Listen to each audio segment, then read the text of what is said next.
We're going. We're recording. Hello, Dr. Rios. How you doing, Trevor? I am doing well. As you said, Trevor Maurer, host of Between Two Molars. I'm missing my other molar today. Dr. Everts is traveling Yeah. back from a conference in Chicago. So I get the pleasure of hosting you by myself. Yes, I'm honored. Yeah. Second time we've met, first time in person in Nashville, right? Yes, yes, yes. That's We did great. a couple of interviews, and after that in Nashville, and yeah, Well, it was we're great, great. thrilled to have you as part of the team. Yeah, thank you so much for having me. I know. Last week you were up at AAOMS in DC. You care to tell a little bit about that, and then we'll hear your famous dad joke. Tell me about that Yeah, well, experience at Amos. of course. So it was fantastic. It was nice to see the president, part of our members in Homes 360, just to be officially taken into his position. And even though he was burning before that in a good way, he kind of like likes the trip on those things as we all do.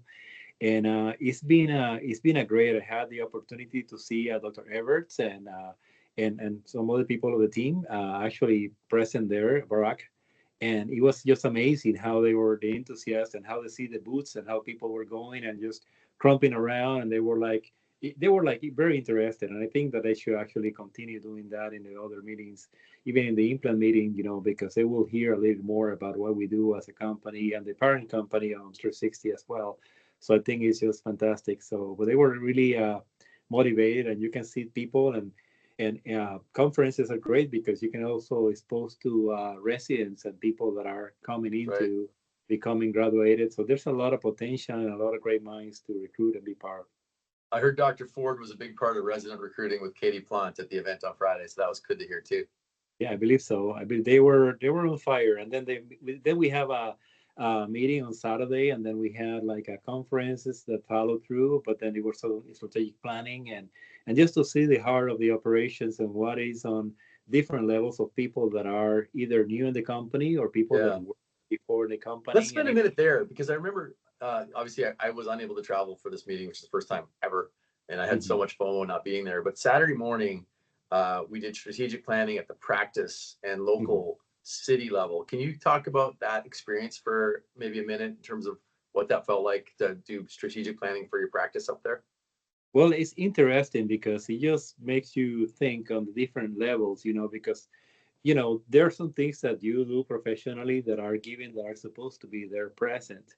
But when you see the overall scope of where you can identify those areas that you can actually improve and setting a percentage of growth, not only economical, but also keeping in mind every other aspect that is so important to integrate into one thing, to see the capabilities of your own clinics and what do you think there are the cultures where we can get better. And then you can actually see that at the level of the office managers and the assistants and the team. We have a very nice team here in the three locations, and they always strive to improve, but they always like checking into what can we do better. And then that includes all of us as a team, like it's the team of on 360 about the tiger, like the Right. teamwork, integrity, excellent growth minded, I think was in the middle, and then excellence and respect. So it Perfect. just have it's not only a semantic, but it's something that goes along, and like the also the president was talking about the good of knowing that we can actually all play a part, but also some people can be involved in being a surgeon, while the people that are really good at what they do in the front desk and the people that are good managing. So all of that comes together and bring that excellence that we want to try to provide without compromising the quality. So And I can't remember if I said this at the start to the listeners. You are a new surgeon with us, an experienced surgeon, a new surgeon with us at the CSAA location north of Nashville in Clarksville and Rudolphtown. So just want to call out your practice. And you mentioned the office managers are a big piece of that. We were thrilled to have them visit us while you were up at the Amos conference. The office managers from around the country and the practice liaisons for the first time came down to share best practices and work with each other. And that was a really nice output. So while you're working on the strategy session up in DC, your office managers and practice liaisons were down here doing something very similar, um, up leveling each other's talents and skill set here. So it was a big that's week cool. for improvements.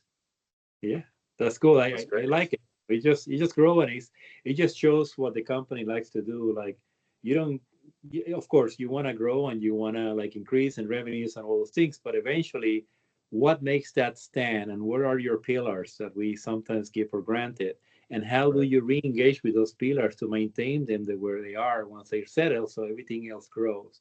So you give people a difference in between just having a job or wanting to come to the job and do the difference and enjoy what they do, and Great it just perspective. just make people thrive. So that's how I perceive all of this.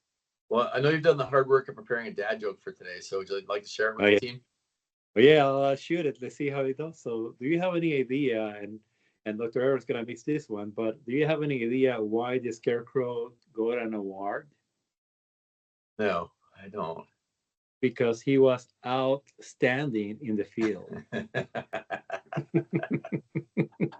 Yeah, well, that's Yeah. great. That's award worthy.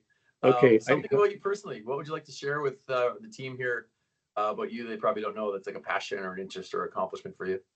Well, further things, I love the Lord God, and then I try to do things with integrity because of what He does in my life. I believe in perseverance because we all have what we do is not easy. Yes, it might be Mm. easy, might be a routine procedure, but every day you have a Pandora box of making sure that you are supposed to be granted to do well, but you want to continue to progress and learn new things every day because you always have a challenge. So perseverance in my life is important.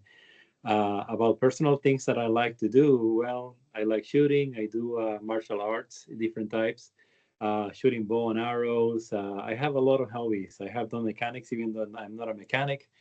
But I part of the things that helped me through college was actually being in the judo team of the university, and then I teach for a while, and I did a lot of things, but I missed all of that. But it's been great. I think that those are things that I actually do, and my passion. Oh, Well, that's great. I go as a pastor or pastoral support to some places in missions in Mexico, and once in a while. It's been a little while, but I also do that in my free time. Yeah. Oh, that sounds fun. What do you love about oral surgery? Or surgery is a beautiful field, and it's challenging, and it's beautiful, and it's ever growing as well. We kind of like not stuck in this bubble. And then but I think that working with excellence and acknowledging the patient and the environment and their sometimes family members or their children, doesn't matter the ages, you have to it's complex. It's not like you're changing tires, and even though a tire can blow on you if you're a mechanic, being a neurosurgeon, you're doing anesthesia, you're doing the surgical procedure, you're keeping your referral basis on check because you want to make sure that they held you accountable on your excellence, and you want to make sure that the patients feels like I've been overall treated well. I'm here for a tooth pull, but then we see and diagnose a lot of things in their history and things that actually can make a difference in their life. So we are working in a little bit short of the time that we have to assess. Technically, we're just seeing things and points that might save a life eventually, as we tell them, hey, this is important, you should check on this, and we follow through, and then we route it to the channel, so we make sure that that gets addressed with their referrals for primary doctor and so on. And then, but then it help us to. It's just challenges. It's a beautiful field that just continue Yeah, to grow. yeah, that I love that answer. So thank you so much, Dr. Rios, for being on today. I know that you're in the middle of the clinic. Appreciate you Yeah, taking the time to share your story with the rest of the team here, and I'm excited to share it with them. yeah. Thank you so much, and thank you for having us. Yeah. Of course. Have a great day. Thank you. Okay. Take care. Bye. Bye bye.